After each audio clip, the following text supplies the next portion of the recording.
Do you ever listen to the lyrics of songs you love and just think, how did they do that? Like, you can't even imagine how the songwriter arrived at that turn of phrase. It's so normal to feel like in our own lyrics that we are just flapping around in the shallow pool of mediocrity. But in this video, I'm going to work through 5 simple and powerful techniques to help you write the best lyrics you've ever written. One of the most important techniques is all about understanding that there are some lines of lyrics in your song structure that are way more important than other lines, and these are called power positions.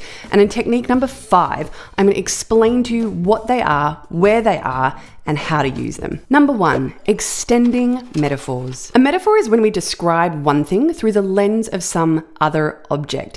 And it's in that area of overlap where we actually get the metaphor. So if I say anger is a storm, it's the ways in which we connect those two images or ideas where the metaphor actually emerges. But the real fun of metaphor and where your best lyrics are going to come out is the ways in which you extend that initial metaphor. So anger is a storm might be interesting in and of itself, but it's going to be even more interesting if I spend 10 minutes developing that metaphor. Let me give you an example. Anger is a storm.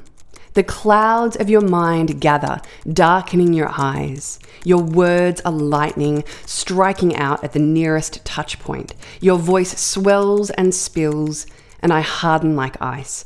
My dark glances rumble on the horizon of our days. What you can see that I've done there is I've just spent 5 or 10 minutes extending the metaphor by using words and images related to storm to describe and expand on the idea of anger. Here is a piece of lyric writing magic. After you do this for 5 or 10 minutes, you just pick out the best bits. And the thing with metaphor is it's easy to go too far. So we don't want to use every single thing we've come up with. We just want to pick the few lines or ideas that really stand out. So here we could create something quite quickly like this. The clouds of your mind gather again.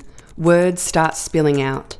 And I get stuck here in your rain, hardening like ice. In fact, actually leaving out the initial metaphor that started the whole thing can actually result in lines that are even better than if we had included that first metaphor, anger is a storm. One of the reasons for this is that it's actually a way to invite a listener in to the world of your song by allowing them to connect the dots for themselves. And when people do that, there's this crazy release of dopamine that happens, and it actually creates a feeling of connection with a listener when they're allowed to actually figure things out for themselves. One of my favorite examples of this comes from the Ani DiFranco song, School Night. She went over to his apartment, clutching her decision. And he said, "Did you come here to tell me goodbye?" So she built a skyscraper of procrastination, and then she leaned out the 25th floor window of her reply.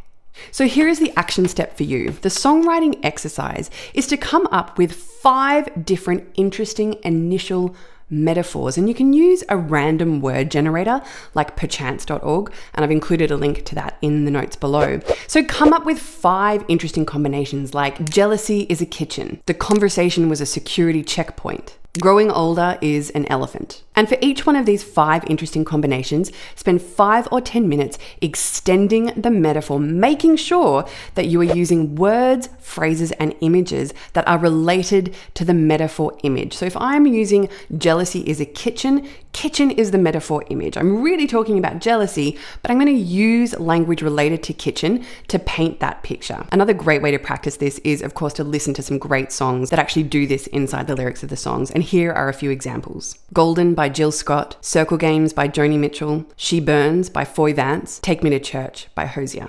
Number 2, upgrading verbs. Certain words in the English language are way more powerful than other words. And I'm not talking about like Expelliarmus. I'm talking about the difference between verbs, adjectives, and adverbs. There are so many wonderful writers who have given this advice to me and the world. For example, Jeff Tweedy in his lovely little book, How to Write One Song, says this about adverbs. You don't need to say the dog barked loudly. Loudly is implied. and adding it actually weakens the bark. And of course, the famous Stephen King quote, "The road to hell is paved with adverbs." And I would like to add to that by saying the road to hell is also paved with adjectives. Adjectives and adverbs generally tend to do nothing but weaken your language and expression, as opposed to verbs, which are really the powerhouse of the English language. Verbs obviously convey action, but they do so much more. They can convey image, mood, tone, emotion, and attitude. Let's look at an example here. If I have a line of lyric like "she walked into the room," walked is my verb. Let's see what happens when I simply do the act of replacing that fairly generic verb with something slightly more interesting. She slid into the room. She slithered into the room. She flowed into the room. One thing to notice is that when we analyze the lyrics to songs and songwriters who are great lyric writers, we tend to see the general absence of adjectives and adverbs. Let's check out the song "Motion Sickness" by Phoebe Bridgers. "I hate you for what you did, and I miss you like a little kid. I faked it every time, but that's all right. I can hardly feel anything. I hardly feel anything at all. You gave me $1,500 to see your hypnotherapist. I only went one time. You let it slide. Fell on hard times a year ago, was hoping you would let it go, and you did." Literally the only adjective in this entire lyric is the word hard. And in this case, hard is actually part of the expression hard times. It wouldn't work to just say times. So hard here is barely an adjective at all because it's part of an expression. There are basically no adjectives and not a single adverb. Here is your songwriting call to action, and this call to action has 2 steps. Step 1 is to go through the draft of any lyrics that you're writing to songs you're working on and literally just cross out any adjectives or adverbs that are inside the lyric. There might be some adjectives that absolutely need to be there. So for example, in the Bruno Major lyric, "Nothing," the very first line is "tracksuits and red wine, movies for two." We need the word red there. Red is actually important. Red wine has a different connotation to white wine or even just wine. It paints a picture of a certain type of person and a certain type of moment. But we certainly don't need floral red wine. Step 2 is to go through a draft of your lyric and underline every single verb that you use throughout the course of your lyric.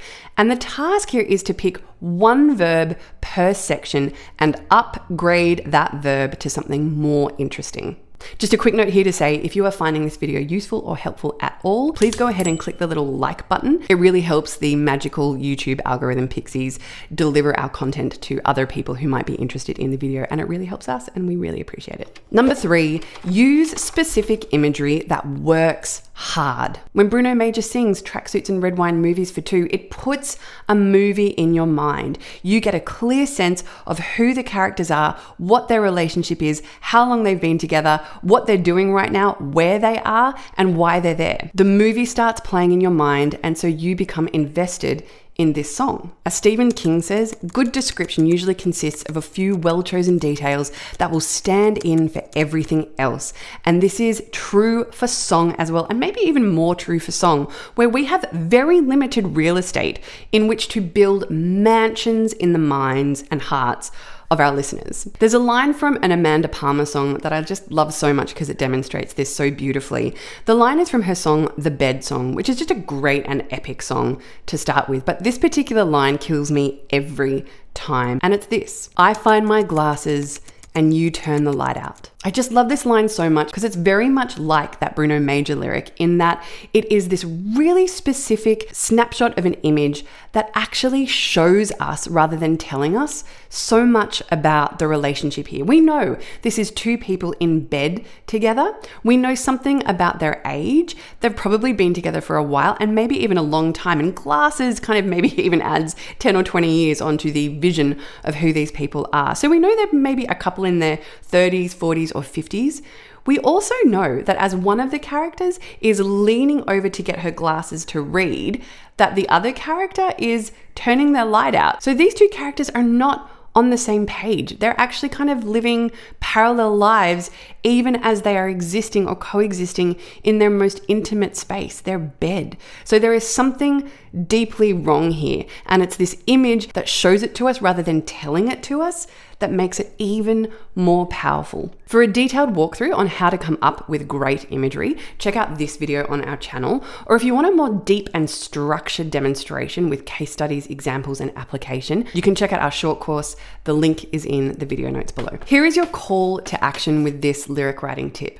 A great and very quick way to do this is to take a line of lyric that you identify as being more telling than showing or more general than specific, and just spend 5 minutes trying to convert that line into some kind of specific image-based snapshot that shows it rather than tells it. So for example, you could take a line like, "It was a beautiful, normal Saturday afternoon," and instead of telling that, figure out at least 10 different ways that you could show us that through an image. So for me, it might be something like barbecue smoke curling up through the eucalyptus leaves, or watching my dog chase rabbits in his sleep, or eating samosas that my neighbor dropped at my door. They're like little photographs, little snapshots that are designed to show a picture, a specific image that illustrates the concept rather than merely telling it in some general way like Saturday afternoon. Number 4, contrasts. There is something incredibly compelling and very sticky when we actually combine 2 opposing ideas or images in the same line of lyric, or at the very least close to each other in the lyric. So for example, contrasting day, night, good, bad, hot, cold, questions, answers. There's something about opposites that is very, very appealing. The contrast usually serves to amplify in some way the idea by spotlighting it. Let's look at a beautiful lyric that does this in such a spectacular way. This is the song "She Burns" by Foy Vance. "I've frozen over my desires, covered up in virgin snow, but when I stand beside her, she burns, yeah, she burns like petrol-soaked paper and fireworks." It's that opposite contrast of cold and hot, frozen and burning that really amplifies the hook of this song, which is "She Burns." Number 5, power positions. There are lines of lyric inside the structure of a song that, because of their position in the structure, will naturally draw more attention from a listener's ear. And those lines are always the first line and the last line of any section. It's a well-documented scientific phenomenon of human attention that we will always pay more attention to the first thing and the last thing of anything, really.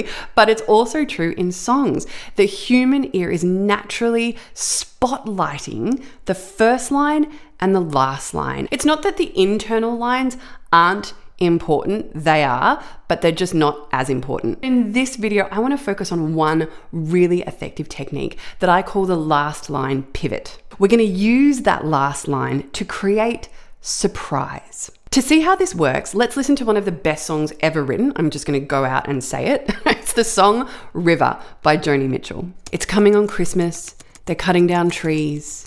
They're putting up reindeer and singing songs of joy and peace.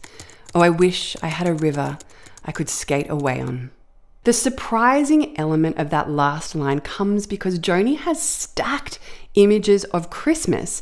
And by stacking images of Christmas, it creates a certain pattern. We've got all this Christmas imagery, and generally Christmas imagery has a positive connotation. So she's stacking all this Christmas imagery, but the last line is not positive at all. It's not a positive feeling. She's using that last line to create an element of surprise by saying, I wish I could get away from it all. So surprise can only happen when we create expectation, and expectation only happens when we create pattern. So the whole idea here is we can take this lyric as a model for our own. We can stack images and then use that last line to break the expectation that has been created through the stacking of that imagery. Here is your call to action to put this technique into practice. There are really 2 ways you can do this.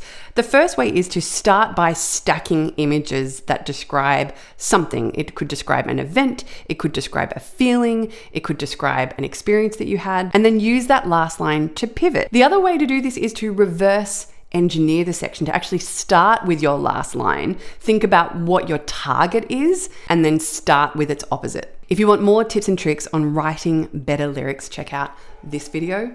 Happy writing, guys. See you next time.